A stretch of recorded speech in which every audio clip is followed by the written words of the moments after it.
دیکھیے ہمارے یہاں دو قسم کے لوگ پائے جاتے ہیں. ایک وہ جن کا بھروسہ اللہ کی ذات پر اتنا اٹوٹ ہے، اتنا مضبوط ہے، اتنا مستحکم ہے کہ ان کی نظر اسباب پر نہیں ہوتی، مسبب الاسباب پر ہوتی ہے. اور کچھ ایسے ہیں جن کی نظریں صرف اسباب پر ہوتی ہیں، حالات پر ہوتی ہے. مولا علی مشکل کشا شیر خدا کا ارشاد مبارک ہے نہج البلاغہ میں. مولا علی ارشاد فرماتے ہیں کہ انسان کو حالات سے زیادہ اس کے خیالات پریشان کر دیتے ہیں. کہ حالات ایسے نہیں ہوتے جتنا پریشان ہونا چاہیے، لیکن خیالات اب کیا ہو جائے گا، اب کیا ہونے والا ہے، اب کیا کس مسائل سے ہم گزرنے والے ہیں. تو یہ چیزیں جو ہیں دوستو، اس پر آپ کو بڑا اطمینان سے غور اور فکر کرنا ہے. اسی لیے کہ ہر شخص پر اپنی نہیں اپنے اہل و عیال کی ذمہ داری ضرور عائد ہوتی ہے. آپ ماشاءاللہ صاحب نسبت ہیں، اہل سنت ہیں. سب سے بڑا یہ کرم کہ اللہ رب تبارک و تعالیٰ نے آپ کو اپنے محبوب پاک علیہ الصلاۃ والسلام کی امت کے وفادار گروہ میں پیدا فرمایا. یہ بہت بڑا انعام ہے آپ کے ساتھ، اسے کوئی معمولی انعام نہ سمجھیں. پھر کرم بالائے کرم اللہ رب تبارک و تعالیٰ نے آپ کو صحابہ کا ادب کرنے والا، اہل بیت اطہار کی سچی غلامی رکھنے والا بنایا.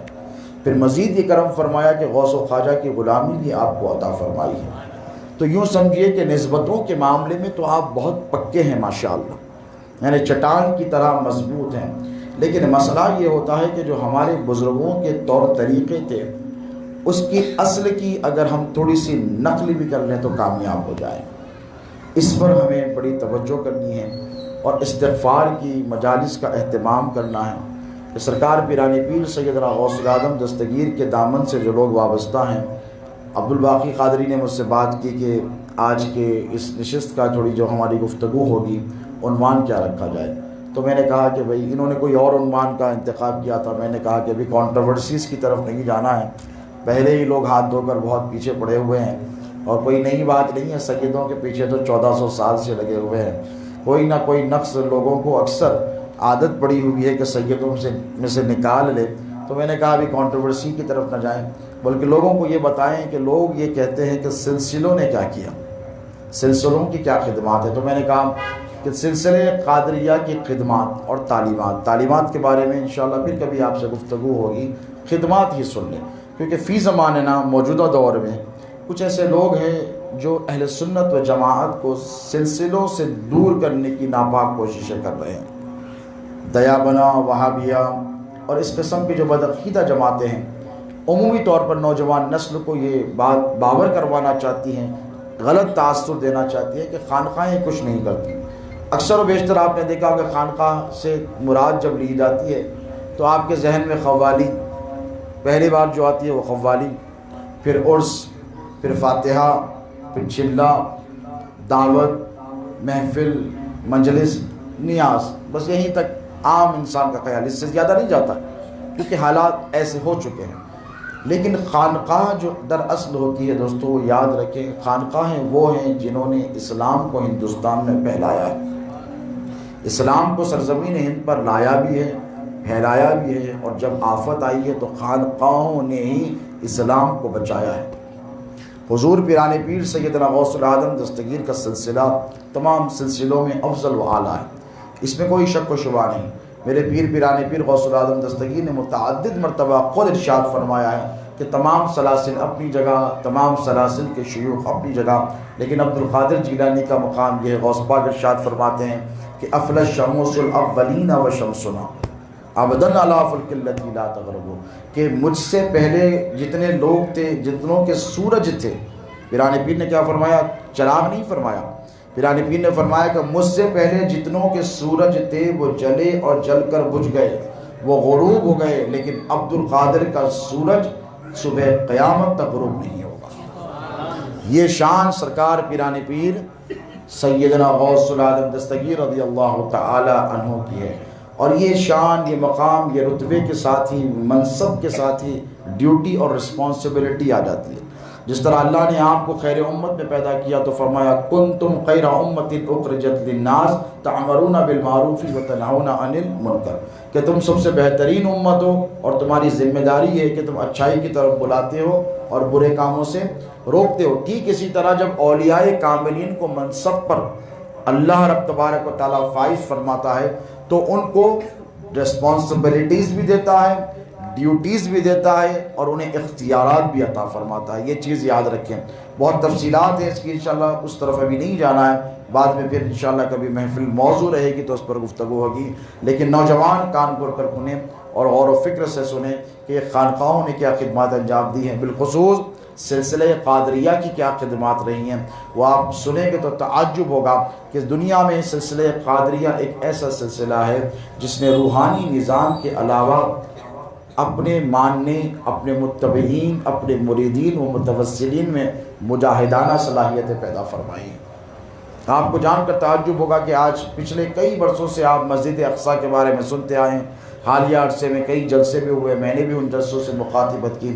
ظلم، بربریت، مسلمانوں کا جو پہلا قبلہ تھا اس پر حملہ آور ہو رہے ہیں، مسلمانوں کی جانیں جا رہی ہیں، فلسطین میں پریشان حال مسلمان ہیں، آپ سب سنتے آئے ہیں۔ لیکن سنیں کہ جب بیت المقدس جو مسجد اقصیٰ جو پہلا قبلہ تھا، جس طرف میرے نبی رخ کر کر نماز پڑھا کرتے تھے، سب سے پہلے امیر المومنین سیدنا عمر فاروق رضی اللہ تعالیٰ عنہ کے دور میں فتح ہوا۔ اس کے بعد جس شخصیت نے بیت المسجد یعنی مقدس اور مسجد اقصیٰ کو فتح کیا تھا، وہ کوئی ایسا ویسا شخص نہیں تھا، بلکہ وہ اہل خانقاہ تھا۔ سلطان صلاح الدین ایوبی کا نام آپ نے سنا، وہ کوئی اور نہیں تھے، وہ پیران پیر سیدنا غوث العالم دستگیر کے مدرسے میں پڑھنے والے طالب علم تھے، اور ان کا کارنامہ یہ ہے کہ آج تک دنیا دنگ ہے کہ ایک تنہا شخص نکل کر ساری دنیا پر مسلمانوں کا پرچم لہرایا، وہ کوئی اور نہیں بلکہ وہ ایک قادری تھا۔ تو دوستو، فی زماننا آپ کو سلسلوں کی اہمیت کو بھی سمجھنا ہے، اور ساتھ ہی میں یاد رکھیں اپنے اعمال کی اصلاح کرنا ہے۔ وہ سب سے امپورٹنٹ اس لیے ہے کہ آپ دیکھیں کہ توجہ اس طرف ہوتی ہے جس طرف پاکی ہوتی ہے کہ نہیں؟ کوئی آپ سڑک سے نکلیں، بالکل آخری باتیں کہہ رہا ہوں، مجھے اندازہ ہے آپ حضرات کو بھوک لگ رہی ہے اور ماشاءاللہ طعام کا نیچے انتظام ہے، میں بھی ٹریفک میں پھنس گیا تھا اس لیے آنے میں تاخیر ہو گئی۔ ایک آخری بات آپ کی سماعت کے حوالے کروں، پھر انشاءاللہ اختتام کی طرف لے جاؤں گا اپنی بات کو، کہ دیکھیں کہ آپ سڑک پر نکلے ہیں، آپ کی نظر دو بچوں پر پڑی، ایک وہ جس کے کپڑے اجلے صاف پاک ہیں، جس کے جسم سے خوشبو آ رہی ہے، بالکل صاف کپڑے پہنا ہوا ہے، عادات بھی اچھے، اطوار بھی اچھے، گفتگو بھی اچھی، زبان بھی اچھی، اور ایک وہ ہے جو بالکل گندی حالت میں ہیں، دونوں ہی ایک باپ کی اولاد، توجہ ہے آپ کی، ایک بالکل صاف ستھرا ہے، صاف کپڑے پہنا ہوا ہے، نیٹ اینڈ کلین ہے، اور ایک ایسا ہے جس کے گندے کپڑے ہیں، گرد و غبار میں ڈوبا ہوا ہے، ہاتھوں پیروں پر کیچڑ لگا ہوا ہے، گندگی، اور زبان اس کی اتنی خراب ہے کہ جب بات کرتا ہے تو گالی گلوچ فحش کلامی کرتا ہے۔ تو آپ مجھے یہ بتائیے دل پہ ہاتھ رکھ کر کہ آپ کو پسند کون آئے گا؟ آپ توجہ کس طرف کریں گے؟ اس طرف کریں گے جو پاک صاف اچھی خصلت والا ہے، اس لیے کہ اللہ رب تبارک و تعالیٰ کی عادت کریمہ ہے۔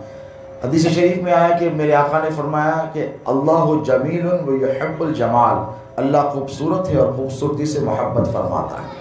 خوبصورتی بظاہر چہرے مہرے کی خوبصورتی نہیں ہے، خوبصورتی اصل جو یہاں اندر ہوتی ہے، یہ پاک ہونا چاہیے۔ کیا پاک ہونا چاہیے؟